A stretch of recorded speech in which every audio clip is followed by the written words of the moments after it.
আসসালামু আলাইকুম। আমি আজকে আপনাদেরকে দেখাবো আমার ব্যবহৃত মশার ব্যাট। কারণ এখন ডেঙ্গু চারিদিকে, ঢাকা শহর সহ বাংলাদেশের বিভিন্ন জেলায় যেখানে বৃষ্টির পানি জমা সেখানে ডেঙ্গু হচ্ছে।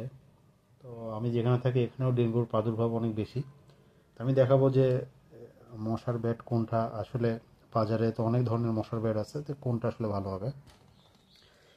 এই ব্যাটটা আসলে যে আমি প্রায় 1 বছর ধরে ব্যবহার করতেছি। তা বা এর আগেও আমি অনেক ধরনের মশার ব্যাট কিনেছি, কিনে প্রতারিত হয়েছি। কারণ অন্যান্য যে মশার ব্যাটগুলো আছে সেগুলো 2-3 মাস পরেই নষ্ট হয়ে যায়। এই যে ব্যাটটা, সেই ব্যাটটা আমি 1 বছর ইউজ করার পরে আজকে রিভিউটা দিচ্ছি আসলে, যে এটার সার্ভিসটা কেমন।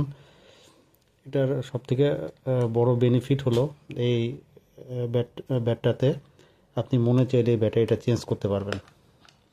মনে চাইলেই এটা লিথিয়াম আয়ন ব্যাটারি চেঞ্জ করতে পারবেন। এই ব্যাটারিগুলো সচরাচর বাজারে পাওয়া যায়, এখানে সুন্দর সহজে খোলা যায়। অন্যান্য যেগুলো মশার ব্যাট আছে সেগুলোতে আপনার ব্যাটারি চেঞ্জ করতে হলে ইলেকট্রিশিয়ানের কাছে যেতে হয়। চেঞ্জ করে দেয় কি না আসলে আদৌ বোঝার অপশন নাই। এই কোম্পানিটির নাম হলো সানমুন, মডেল SM3821। এখানে একটি সুন্দর এলইডি লাইট আছে। এটা সুইচ অফ অন, এটা অফ, এটা অন, এটা লাইট। একদম নিচে হলো অফ, তারপরে হলো অন, তারপরে লাইট অন। এই অবস্থায় যে মাঝখানে রাখলে লাইটটা জ্বলবে না, কিন্তু মশার ব্যাটটা কাজ করবে। তখন এখানে ক্লিক করতে হবে, ক্লিক করে মশা মারতে হবে। এখানে একটা ক্লিক করলে হালকা একটা সাউন্ড হয় মশার জন্য। আর যখন চার্জ দিবেন তখন এটা লাল বাতি জ্বলবে, আর চার্জ হয়ে গেলে সবুজ বাতি জ্বলবে। আমি আপনাদেরকে দেখাচ্ছি আসলে যে আরেকটা মজার বিষয়, সেটা না বললেই নয়। সেটা হলো মশার ব্যাটারিতে আপনি সহজে চার্জ দিতে পারবেন যে কোনো USB C টাইপ দিয়ে। এটা আপনার 5 ভোল্ট, আসলে এই যে 5 ভোল্ট 1 অ্যাম্পিয়ার যে কোনো ইউএসবিতে লাগাইলে আপনার একটা চার্জ হবে। Type C cable. এটা একটা মানে সহজে সুবিধাজনক। মানে বাজারে অনেক মশার বেড আছে, কিন্তু এটার বেনিফিটটা অনেক দিকে। প্রথমত এটার ব্যাটারি চেঞ্জ করা যায়, যে কোনো সময় মনে চাইলে ব্যাটারিটা পরিবর্তন করতে পারবো নিজে, এর জন্য মেকানিজম লাগতেছে না। আর সেকেন্ড হলো টাইপ সি পোর্ট, যেটা সচরাচর সবাই ব্যবহার করে এখন। টাইপ সি পোর্ট যে কোনো মোবাইলের সাথেই থাকে, মানে হ্যাসেল ফ্রি। অন্যান্য আপনাদের যেই মশার ব্যাটগুলো আছে সেগুলোতে আলাদা একটা কেবল ওদের এসি কর্ড দেওয়া থাকে, ওটা আসলে লাস্টিং তেমন করে না। আর এটা আমি 1 বছর ধরে ইউজ করতেছি, এটা বেশ ভালো কাজ করে। এখন আপাতত ঘরে মশা নেই যে মেরে দেখাবো। মাঝে মাঝে এটা দিয়ে একটা কাজ করি, মাছিও মারি। আমার ঘরে প্রচুর মাছি হয়ে যায়, তো মাছিও মারা যায়।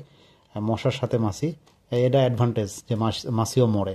আর একটা জিনিস না বললেই নয়, সেই জিনিসটা হলো যে মশার ব্যাট 1 থেকে 1.5 মাস পর পর ব্রাশ দিয়ে ক্লিন করা ভালো। টুথব্রাশ কিংবা বড় ব্রাশ দিয়ে এই জালের ভিতরে ময়লা জমে গেলে, এই যে ময়লা জমে গেলে তখন কিন্তু কাজ করে না ঠিক মতো। তো খেয়াল রাখতে হবে যে এই জালের ভিতরে, নেটের ভিতরে যাতে কখনো ময়লা না জমে, মাকড়সার জাল বা কোনো ধরনের ময়লা না জমে, এগুলো পরিষ্কার রাখতে হবে। আপনি এই জালটা যতদিন পরিষ্কার রাখবেন আপনার মশার ব্যাটটা ততদিন ব্যবহার করতে পারবেন ভালোভাবে অনায়াসে। যদি কোনো প্রবলেম, আমার 1 বছরে এই ব্যাটটা তেমন কোনো কিছু প্রবলেম হয় নাই। কোনো ধরনের ব্যাটারি চেঞ্জ, লাইট সমস্যা, বাটন কোনো কিছুই না। মোটামুটি আমি স্মুথ ব্যবহার করতেছি।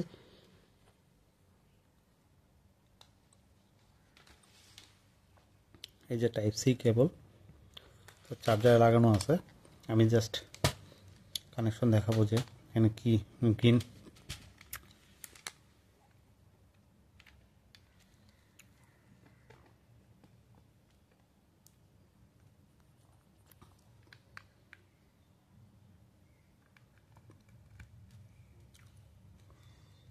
দেখতে পাচ্ছেন, সবথেকে বেটার হবে চার্জ অফ করে চার্জ দেওয়া।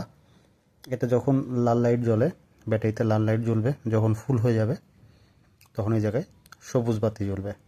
তো ধন্যবাদ সবাইকে ভিডিওটা দেখার জন্য। আসসালামু আলাইকুম।